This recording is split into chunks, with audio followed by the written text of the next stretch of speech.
Let's play a game. So we started here. Voted what I believe in, and I felt heavy on my heart that it's the right thing.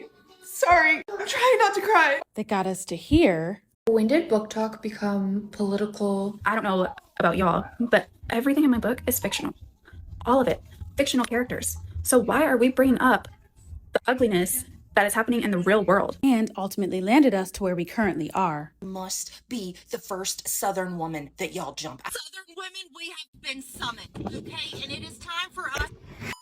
Whether or not they're aware of it, they're all pulling from the same playbook. And what you're seeing is deeply ingrained legacy work at play. So we started with fear of open conflict. You guys, we are here to share books that we all enjoy. We're here to make friends, grow a community. We don't need hate. And next we have defensiveness. I understand that authors who are traditionally published are not allowed to endorse Trump. A sense of urgency. Southern women, we have been summoned. And the right to comfort, which to me is the most insidious of all. Booktok is for books. We come here to escape all of that we're subjected to every day by the media and other social media platforms. So why are we bringing up the ugliness that is happening in the real world? What could be going on in the real world that would make you need to take a break? It's probably not political at all. But notice how these women from all walks of life are united in their gaslighting, and that's because they subscribe to the same curriculum. Talking points basically in the group chat. As a part of my F Around and Find Out series, I talked about how Karens are freaking out because they are being unfriended by their liberal friends, unfollowed by people online, and uninvited to family holidays. And now they're going online making up what's proven to be lies about liberal women jumping them. And I want to explore that a little bit. Do you remember when we had the conversation about if a woman would choose the bear over a man in the woods, and women overwhelmingly stated the bear? Well, in turn, Black women were asked, in the workplace, would you rather deal with a white man or a white woman? And the overwhelming majority of Black women said that they would rather have a white man any day, because the majority of trauma and PTSD that Black women had to deal with came from the white women in their workplace. Additionally, if you ask a lot of older Black people, it was a well-known fact that white women were way more vicious and evil when it came to slavery and racism. So the fact that they're trying to snatch perpetual victimhood from the jaws of victory pretty much tracks. But it's perplexing, isn't it? Their candidate won, but this isn't what happiness looks like to me. And it's probably because, possibly for the first time in their lives, they're being held accountable for their actions and being judged on the contents of their character and not the color of their skin. And they cannot handle it. Thoughts and tariffs, I guess. And yes, I did put it in mug form. You can shop my line below. Many of these women are displacing the guilt and the shame they feel about their role in the election and are projecting it onto liberal women. They don't have the mental container or capacity to hold onto that shame, so they have to project it onto others. So what we're seeing is that combined with their addiction to victimhood. And they sure do hate being held accountable as a monolith, like they do for other marginalized communities. I mean, it's been over a week since Trump won the election. Instead of celebrating, it seems like they're still kind of angry. And they're especially angry that they are still losing family, friends, and followers. So now they're switching up their playbook, as they have historically done. These women are still here and they are evolving with the times, except their war front or picket line, where they would be throwing rocks at children and ducking behind their men for safety, is now social media platforms like TikTok, YouTube, and Instagram. And their book club, where they get to escape the world's problems and pretend like racism doesn't exist, Booktok. Perpetual victimhood doesn't mean shit if they don't have anyone to blame. So they need us to do something. This serves a few purposes. It allows them to incite violence without putting themselves physically in harm's way, centers them as a victim, and gives them attention that they most likely don't get at home. Their book club, now the online space, is their place to be heard, because their role in the home as a submissive woman stifles their voice. So they take to the internet claiming that they're being attacked, and when the tears don't work, they switch up the playbook, like always. You have to understand that certain people view any pushback as a direct attack, and they go around telling anyone who will listen that they are being attacked. They can't handle the fact that they are the victimizers, so they pretend to be victims. Liberals are attacking me, trans people are gonna hurt our kids, there's a war on Christmas, etc. Even though statistically the majority of crime involving sexual assault and harassment in this country is overwhelmingly white men. And these are stats that come from the major law enforcement agencies. The call is coming from inside the house. It always has. The majority of physical crime done in this country is done within the home. That tale they like to spin on the news about a woman being kidnapped by somebody and human trafficked helps to further divert our focus to the actual reality. And when they're pointing the finger, they're never the overt aggressors. Instead, they craft lies to position themselves as victims, creating a pretext for defense. And when violence erupts, they step aside, scream attack, and let others, usually their men, do their bidding. This is Carolyn Bryant lying to her husband about Emmett Till whistling at her. Same old cycle adapted for a new generation. And this is why what these women are doing is violence. So, you know the movie The Help? It's about the wealthy white girl Skeeter writing about the African American maids. And remember how all the white women in the town were part of the Junior League Social Club? The actively and sometimes violently racist white women deluded themselves into thinking that the world they lived in was not racist, but Southern culture. These women busied themselves around the town with tea parties, luncheons, and the occasional charity project. They couldn't be bothered with 1950s segregation because they were too busy with their activities. Well, as I said, Booktok is their junior league. So when they say, when did Booktok become political? It's for books. We're just here to escape all of that. This is where I feel comfortable. Keep politics out of it. Your oppression is just background noise for their fantasy. She knows it exists. They know it exists. And they're angry that you're making them talk about it. I don't like talking about anything political, social, economical, whatever on Booktok. Why? Because Booktok is for books. And just for reference, this woman has a book where the main character goes back in time and falls in love with a literal Yahtzee. And not just any Yahtzee, a Yahtzee commander. This book would be illegal in Germany because of the historical context. And you could say, hey, maybe I've been harder on all of the other women in this video. But knowing this about that author and the fact that they had almost identical talking points should stir some ire for anyone who's on the fence about my overall thesis. They're probably in a group chat somewhere where the rules are very simple. We only talk about books. This woman even said, my father always said, you don't talk about religion, politics, and money. But my dad used to tell me this saying where there are 3 things that you don't talk about. That's money, religion, and politics. You don't think that's weird? That the 3 things that can change the world are the things that we're not supposed to talk about? You don't think that's odd? It's not strange to you? It doesn't go against all the political and dystopian books you've ever read? I don't understand. Money, religion, and politics. All 3 things needed for human survival and coexistence. We should not speak about it. That's not weird? Why are you not understanding that that is a problem?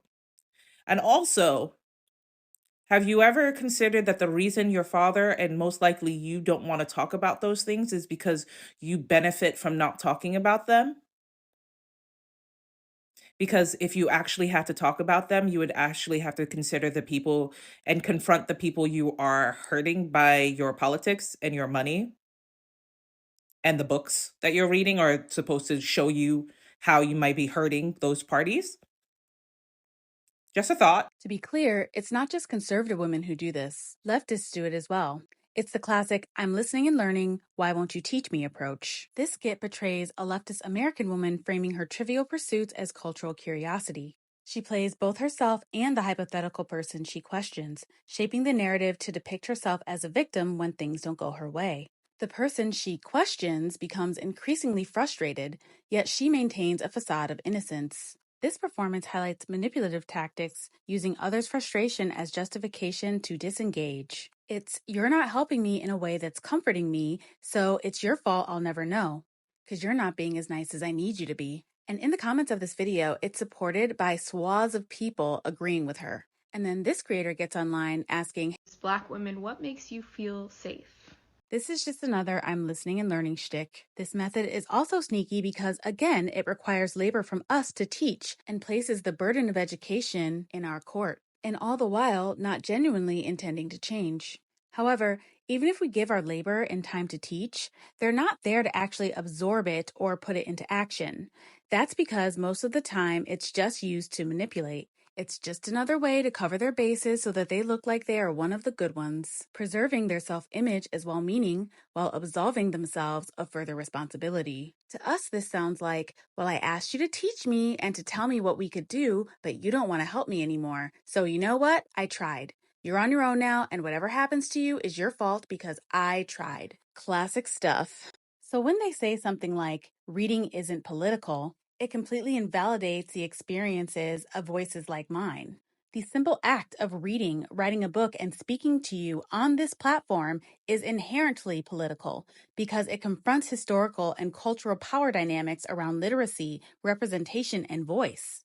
My voice challenges dominant narratives, diversifies representation, and asserts agency in a space where my ancestors have often been silenced. So yeah, the personal is often political, especially for marginalized groups, because acts of self-expression and creativity challenge systemic inequities. It is an act of empowerment and resistance, contributing to a long legacy of Black women whose voices have shaped society and history. They want a sanitized academic experience, literary experience, and educational experience that is not just geared towards their comfort, but their protection.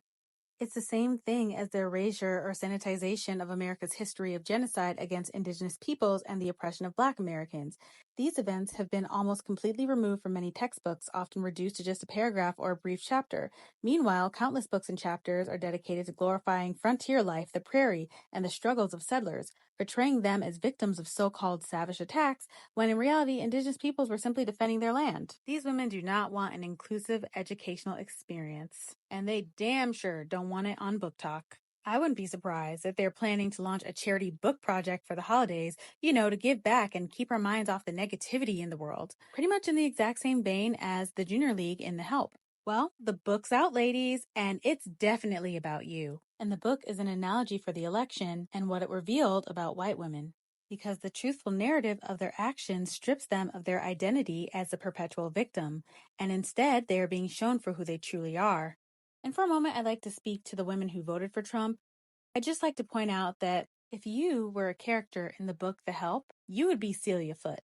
Hilly and Skeeter are the actual high society women, and Celia is the token podunk girl that they had to let in because she was white. You think you're Hilly, but you're actually Celia. The 1% has strategically used racism to convince you that you're supposed to be their friends, not ours. But come January 21st, Hilly and the rest of the 1%ers are going to remind you, and by you, I mean the women, poor rural voters, and middle-class people in the red states that voted for Trump, that like Celia, you're nothing but a podunk girl from Sugar Ditch.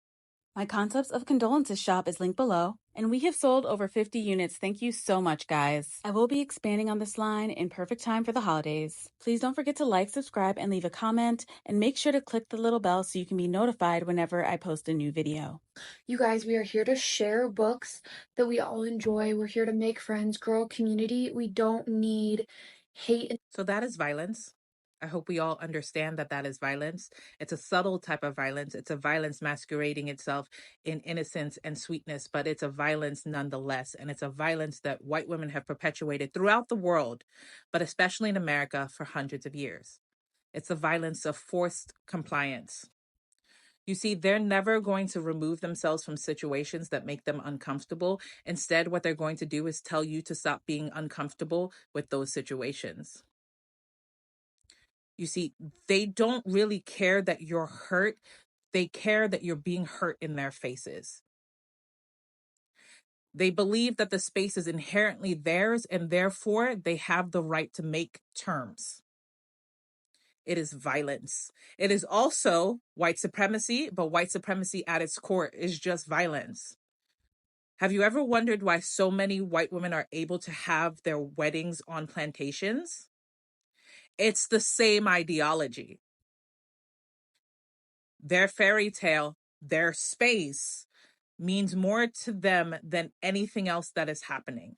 They don't want to think about it. They don't want to be confronted about it. And so they would rather use all their energy to tell you to stop bringing it up than to ever allow you to be comfortable with it. And in doing so, they prevent other people from coming together to fight back on what is hurting them. They are upholding structures of white supremacy and violence. So when someone tells you this space is not for whatever it is, they are just trying to make you shut up so they can get on with pretending that everything is okay for them.